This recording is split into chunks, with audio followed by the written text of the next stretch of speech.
What time is it? It's time for art!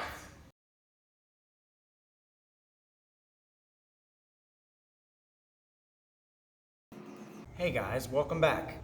Today's Gerald McDermott book comes from the Pacific Northwest, which I guess is mostly Alaska. Raven. You can find a lot of raven stories in the Pacific Northwest. This particular story is about how the raven found the sun in the Sky Chief's lodge and put it up in the sky for everyone to share. It's a lot like the Anansi the spider tail from Africa, where they find the moon and it ends up in the sky also. Hope you enjoy. Raven, a trickster tale from the Pacific Northwest by Gerald McDermott. And this one is also a Caldecott Honor book. Raven, a trickster tale from the Pacific Northwest, told and illustrated by Gerald McDermott. Raven came. All the world was in darkness. The sky above was in darkness. The waters below were in darkness. Men and women lived in the dark and cold. Raven was sad for them. He said, "I will search for light." Raven flew across valleys and across mountains. He flew along rivers and over lakes. There was darkness all around. Then he saw a bit of light far away. He flew and came closer to the light. The light was at the edge of the water. The light came from the house of the Sky Chief, and it was shining. Raven perched high in a pine tree on the shore. Raven watched. He saw a beautiful young girl emerge from the shining house and go to the edge of the water. She was the Sky Chief's daughter. She knelt and drank some water from a woven basket. Raven changed himself into a pine needle. He fell down from the tree and floated on the water. When the girl drank again, she swallowed the pine needle. After a time, the girl gave birth to a child. The child was small and dark with shiny black hair and tiny black eyes. Who do you think the child was? It was Raven. Raven had been reborn as a boy child. The Sky Chief was delighted with his daughter's child. He called him grandchild. He played with the boy and carved toys for him.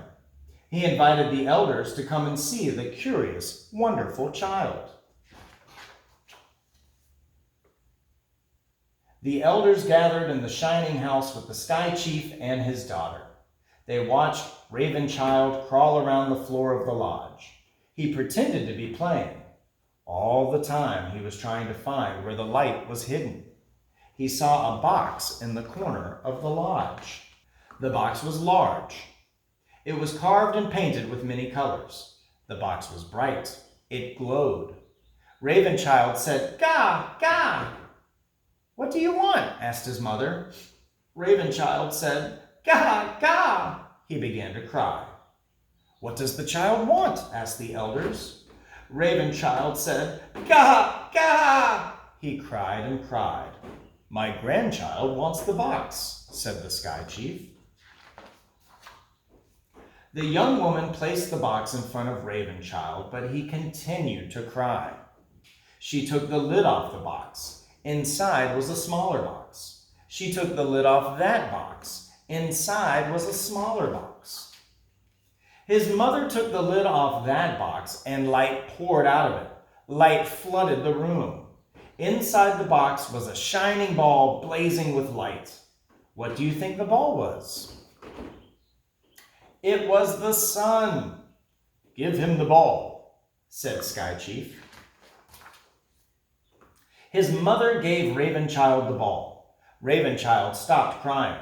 He began to play with it. He rolled it around the floor of the lodge. "Gah, gah!"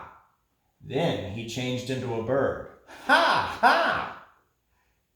He became Raven once again. "Caw, caw!" Sky Chief, his daughter, and the elders looked on in amazement. Raven plucked up the ball of light in his beak, flew through the smoke hole of the lodge, and disappeared into the dark sky. Raven flew over the valleys and the mountains. He flew along the rivers and across the lakes. Raven threw the sun high in the sky, and it stayed there. This is how Raven stole the sun and gave it to all the people. And why do the people always feed Raven? To thank him for bringing them light. The end. Okay, kids, so we're going to make a raven based on Gerald McDermott's Raven story. You can print this out from my blog and color it, or you can just draw your own. I'm going to color mine using the same colors that Gerald McDermott did, based on the colors found in Alaskan totem poles. You can decorate your background however you would like. You could do the sun in the raven's beak, or the sun already in the sky since the raven put it there. You could draw the Sky King's lodge underneath the raven. You could draw the lake. You could draw the Sky King's daughter drinking from the lake. You could draw pine trees on the bottom, just like I did, copying Gerald McDermott's book. Go ahead, have fun with this. See you next time. Bye. Pro tips. People have asked me before,